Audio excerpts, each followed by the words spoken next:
My name's Suman Mokhtarian. I'm from Sydney, Australia. I'm 8-0 as a professional MMA fighter.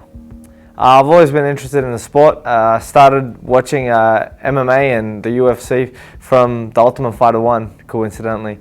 I was always a fan of it, never kind of took myself to any gyms or anything like that. I played rugby when I was younger, and that was kind of my passion growing up.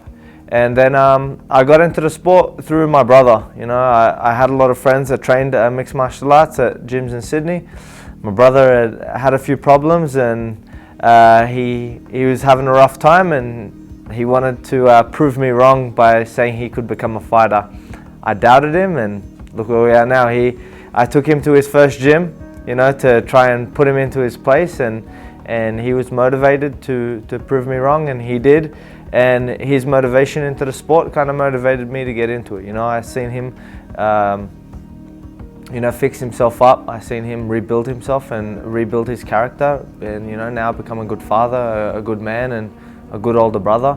You know, so it inspired me, and you know, I helped him. And then when I was falling down that wrong track, he slapped me into place, and he got me into it. And you know, I'm here now. You know, I can't thank my brother enough.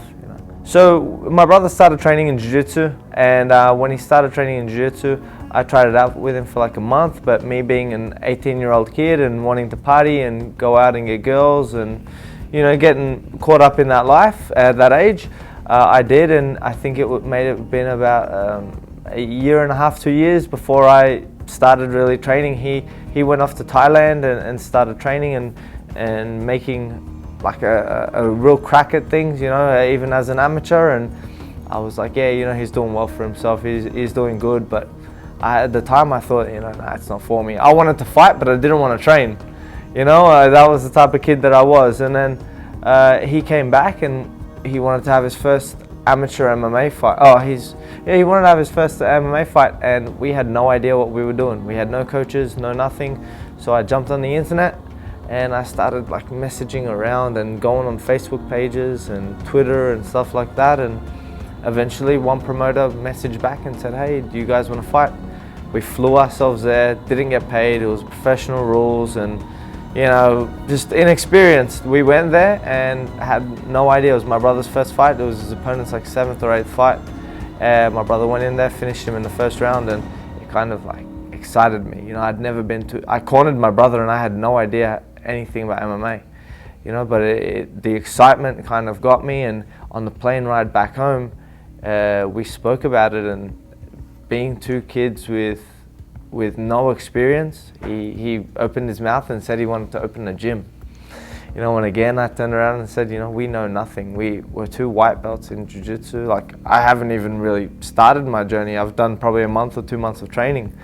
And he said, oh, we don't have to be the coaches. We can get coaches. We can build something. Let's build an empire. He always had a vision in his head, and he's always been a dreamer, you know, but he put that into reality. And I said, if that's what he wanted to do, you know, I'll support him. And it's brought us together. And again, our gym has grown, our promotion has grown, management's grown, and I'm here now. So, you know, when we opened up the gym, I really started my training. That was when I started my training, when I opened my gym.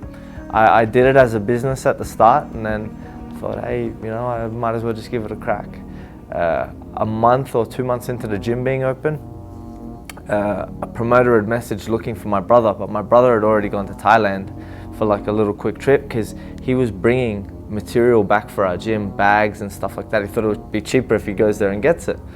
So I acted like my brother, and told the promoter, yeah, you know, I'll fight. My name's actually Suman, not Ash, you know. He didn't know the difference. You know, he just needed a fighter on short notice. My brother got back on the day of my weigh-in, and when he got back on the day of my weigh-in, I'm like, hey, so I have something to tell you. And he's like, oh, what's up? And I'm like, oh, well, I told the promoter that I'm you, and I'm fighting tomorrow night. And he's like, what? He goes, you don't know how to fight. He goes, you barely trained. I trained for two and a half years before I had my first fight. You've done 2 months of training. You want to have your first fight? And I'm like, well, it's too late now. He was yelling and swearing at me the whole way to the weigh-in. I'd seen The Ultimate Fighter 1, and I seen Bobby Southworth cut 20 pounds in like a day. And I didn't know anything about dieting, water loading or anything. So I thought if he cut 20 pounds, oh, I could do 4 kilos, I think, which was about 10 pounds. I learned the hard way that it's not that easy. I did make weight, but I nearly killed myself doing it. You know, I thought it was a lot easier than that. That was my first lesson learnt. I went in there and I put the guy to sleep in about a minute, and that was the start of my journey. Yeah, it's a tough sport, and it's hard for me to see because I know what he's really capable of. I see him in the gym every day and I see the hard work that he puts in. I don't think many people work harder than my brother. And that's the reason he's reached the UFC, and especially at the age that he's at. You know, you don't see many people at the age of 32 or 33 making the UFC, especially at a smaller weight division like flyweight. Maybe in light heavyweight or heavyweight, it's hard, you know. And the amount of weight he cuts and everything, it's just, it's still inspirational to see him get there. It's upsetting that he hasn't been able to perform the way we know he can. But, you know, he's inspired so many people, you know, young people at our gym, and I know he's upset about the way his UFC career has gone so far, but he's still with the UFC, he's still got another shot, and he's still got another chance to inspire someone else, and that's the most important thing. My brother didn't get into this sport with the dream of wanting to be the UFC champion. He got into this sport wanting to save his own life, really, or save my life, you know. That was enough for him. Making the UFC has been a blessing, has been a bonus for him. He's so grateful to be there, and I'm hoping that the next time around, you know, the win or loss doesn't matter. I'm just hoping that he can go in there and perform the way he knows he can. You know, puts on that performance that he can be proud of, you know. That's all I want for my brother, and I'm sure that that's all he wants. He knows his back's against the wall now, so he knows he's got to go in there and just do his thing. You know, the bright lights. I remember the first time my brother walked into the UFC octagon in New Zealand, and when he walked in, I had tears in my eyes. He had tears in his eyes, and he was ready for that moment. He fought John Moraga, but he was ready. He knew what he could do when he was on, but when he walked into that cage, he looked up at those bright lights, and I seen the look. He was in shock that he was even there. He was so happy to be there. He got caught up in that moment. Then the second fight, it became about the game plan, it became about the win, and then it became, he overthought it. Then when he heard how the crowd was reacting, even though on the judges' scorecards he was ahead, when he heard that, he let that get to him, and that was the biggest lesson you could have learned. You would rather learn it before the UFC, but he learned it on that stage, and you know, I think he had his moments, he didn't capitalize on them, and that's the way the game goes, you know. Ryan Benoit was the man that night, and you know, you never know, maybe I get my chance to get into the UFC, and you know, he can't make weight, so he can go up to 135 and I'll meet him there. Actually, my brother put me first, I would say. We had been in talks with the UFC about a few opportunities, and I could have waited out and possibly gotten my chance to fight in the UFC, but the decision came down to the overall dream, you know, what really got me into the sport, and it was the Ultimate Fighter. You know, the thing that really caught my attention was that first season of the Ultimate Fighter. I was a young kid, I didn't even know what MMA was, I didn't even know what the UFC was. I knew what the Ultimate Fighter was. And we've had a fighter in the UFC, my brother. We've had a second fighter in the UFC, my partner, Nadia. And I wanted to go down a different track. You know, my brother said to me, you know, you can go into the UFC, but you know, you need to build something for yourself.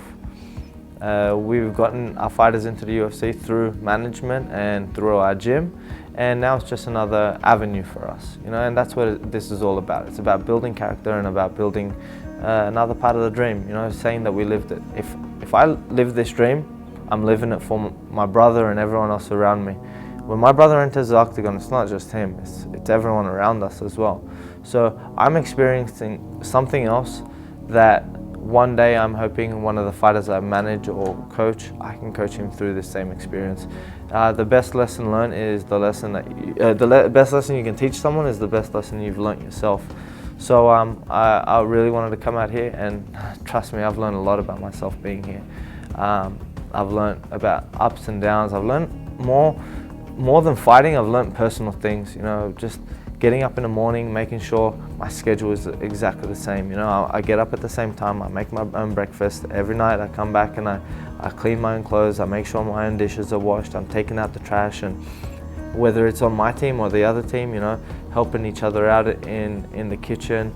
Sometimes we get a little bit angry, sometimes a few guys explode, trying to keep calm, and some days my temper will flare up, and I have to remind myself tomorrow morning when I wake up, I have to be positive and I have to be a better person, I have to be a better role model. And it's a learning lesson, not just in fighting, you know, just in general life. I think this is going to make me a much better brother, son, and fighter as well. I think I'm going to leave this show 10 times the fighter I came. As a kid, I used to watch Dragon Ball Z. And they used to enter that time chamber, you know, and it used to be years' time, but it was only 24 hours. You know, I'm here for a short amount of time, but the experience I get in this short amount of time is going to be as if I was here for 2-3 years, you know. Get to learn off some of the best coaches in the world, and I get to have great people. We're treated like kings here. You know, so I thought at the start, oh, you know, I'm going to be a prisoner inside a home. It's not like that, you know. They give us everything that we need. You know, the production team are there to really help us and really cater to us. You know, the UFC are there to make this the best experience, you know, that they could ever make. And at the start I was like, am I going to enjoy this?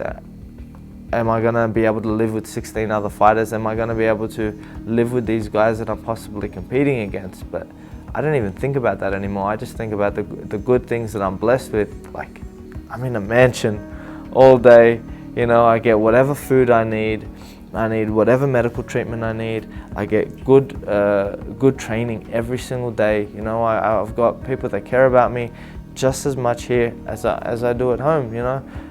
It might not be the same love, but at the same time they're caring, they're showing, and they're helping us out. I can't thank the team here enough for having me.